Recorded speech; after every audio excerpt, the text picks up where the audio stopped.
I spent a weekend with a few friends on a sailboat. Our plan was to visit different coves and islands in a large bay. But one day we decided to see if we could take a short hop out into the open ocean and sneak around to a different bay.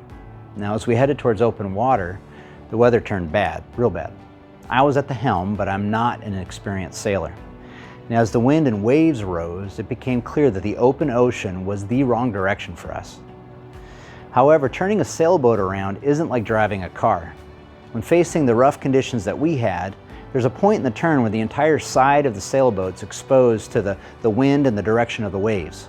It's easy to lose control and get swamped or even tip over. I didn't know how to make the turn.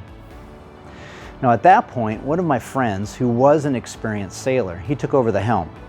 And he knew how to turn around a boat that was in trouble. He captained the boat, and he captained us, his hands on the boat, back to safety. Now leading a team can be a lot like sailing a boat. When things are going fine, you can feel like you know what you're doing. But when the storms kick in, that's when you find out what you're really ready for or not. I'm Christian Muntean.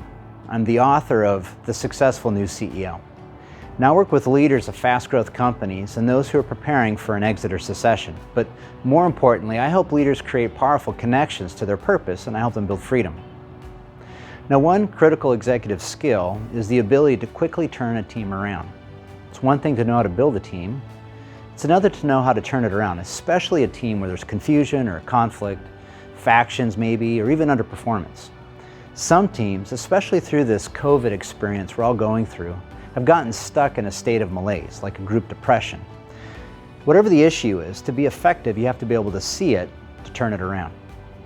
Now, here are the 5 probably most common errors that I see committed by leaders when they're trying to turn a team around, and their solutions. The first is to not give the team ownership.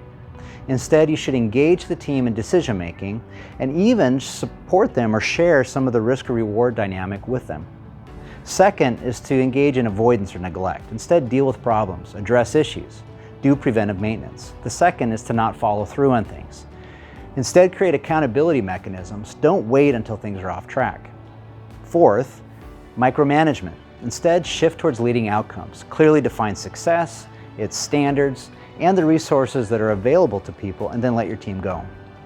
The fifth is misalignment. Instead, you want to forge alignment. For an example, a leader might be incentivized to keep operational costs low, while staff are incentivized to improve performance. Sometimes this leads to operational cuts that reduce performance, so you want to pay attention to goals or policies that work at cross purposes. Keep them aligned. If you'd like to learn more about how to turn a team around, or all of the 7 essential executive skills, pick up a free copy of my book, The Successful New CEO. Experienced CEOs have told me that they felt like every leader should have a copy of this book, not just new CEOs. So get your copy today, and the information for that's down below. Also, I'd love to hear from you, so if you have any comments or questions, you can leave those down below as well.